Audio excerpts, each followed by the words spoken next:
One decision split millions of hearts and homes. Families torn apart.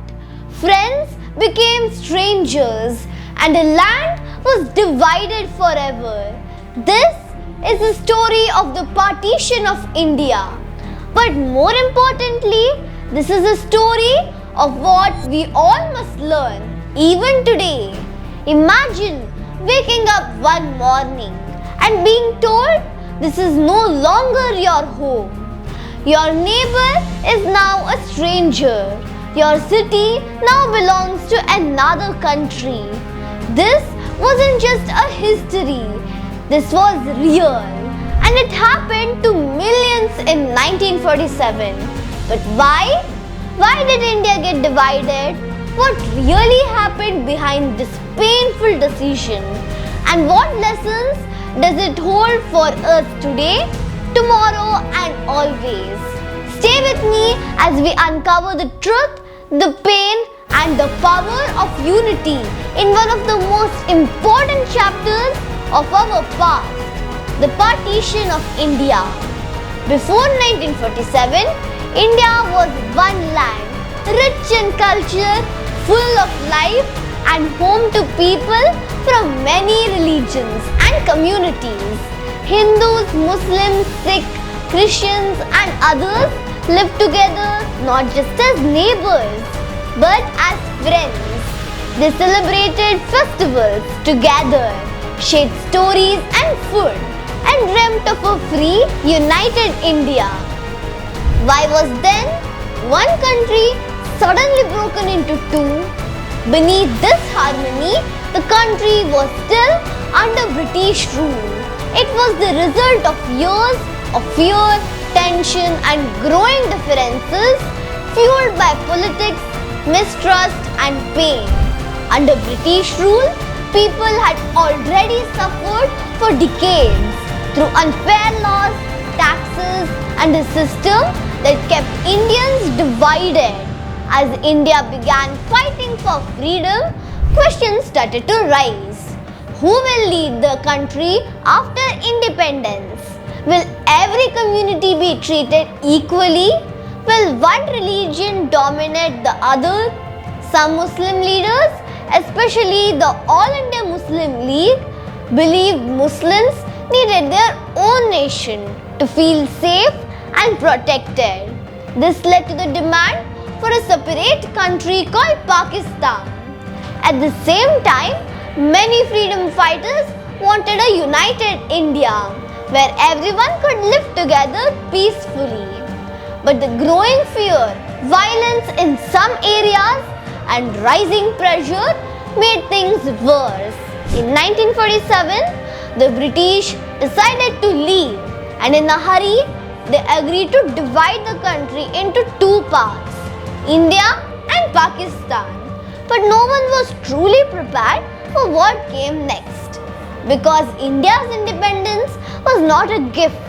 It was won with sweat, courage, sacrifice and the unbreakable spirit of millions who fought for it. In 1946, when tensions were rising all across India, the British government sent a team called the Cabinet Mission Team to find a peaceful solution. Their purpose? To somehow calm down the growing unrest without giving up full control.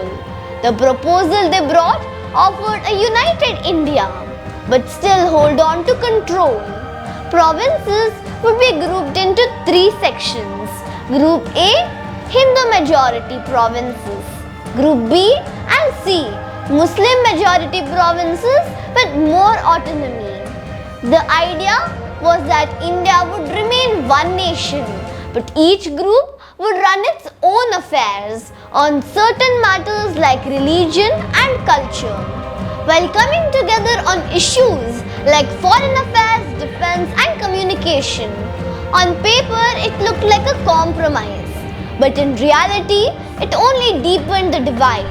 The Indian National Congress agreed to the plan. Only provinces can choose to leave the group later. But the Muslim League, however, wanted the grouping to be permanent. For them, This was the first step toward creating a separate country for Muslims. These conflicting views tore the proposal apart, and when the cabinet mission plan failed, so did the last real chance for a united India. Instead of healing wounds, the cabinet mission plan only deepened mistrust and a fast-spreading fire of communal hatred. On August 16, 1946, the Muslim League observed Direct Action Day to push their demand for a separate nation, Pakistan. In Calcutta, this led to massive riots between Hindus and Muslims. Thousands were killed and the city was left in shock. The violence quickly spread to other parts of the country, proving that the divide was no longer just political. It had become deeply communal. The riots of Direct Action Day were just the beginning.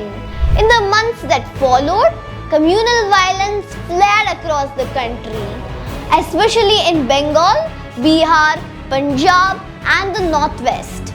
India was on the edge of collapse. Around this time, Britain was struggling. Years of World War II had drained their economy and weakened their control over colonies. Protests in India were growing louder. The pressure to quit India was impossible to ignore. So in March 1947, the British government appointed Lord Mountbatten as the last Viceroy of India. What do you think was his responsibility? To oversee the transfer of power to Indian hands. But with one condition, do it fast. There was no room for careful planning or national healing.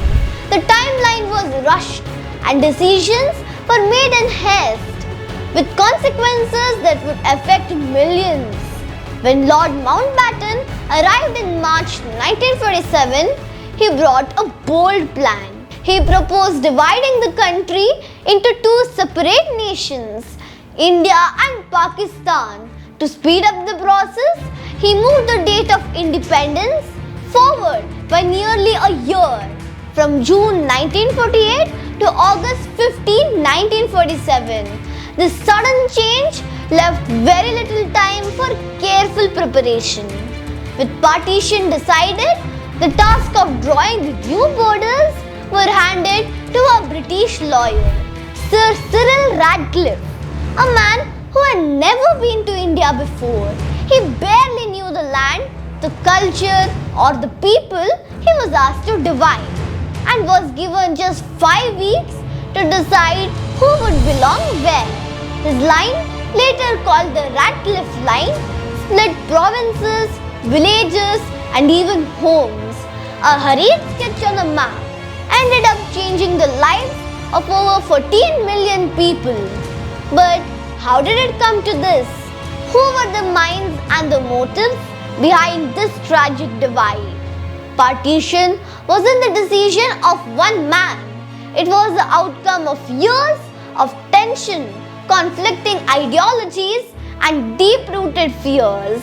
The British had ruled India with a policy of divide and rule, deliberately deepening religious and community divides over decades. The Muslim League under Muhammad Ali Jinnah believed Muslims could only be safe in a separate nation, Pakistan. The Indian National Congress still hoped for a united India, but feared that dragging negotiations would lead to a civil war. Caught in the middle was Mountbatten, under pressure to exit quickly and avoid further British losses. And in that urgency, critical time was lost.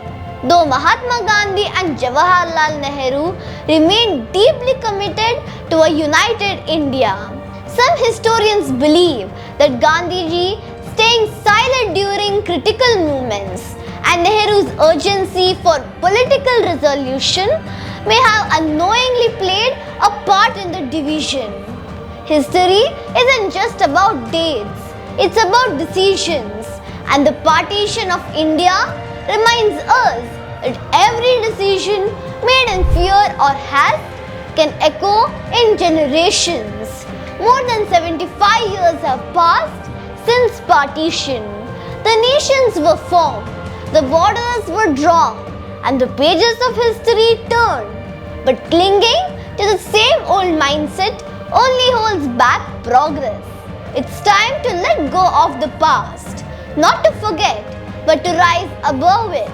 Real strength lies in building a better future for your people, not in trying to slow down others. While India moves forward, breaking barriers in technology, economy, and global leadership, some continue to be trapped in old rivalries that lead nowhere. A nation doesn't rise by dragging another down. It rises by lifting itself up. The world is watching, not what you claim, but what you create. I hope you found this video insightful. If you want to explore more stories from history that shape our present, don't forget to like, share and subscribe. Until my next video, stay curious and keep learning. Signing off, Page Pulse Bailey. See you next time.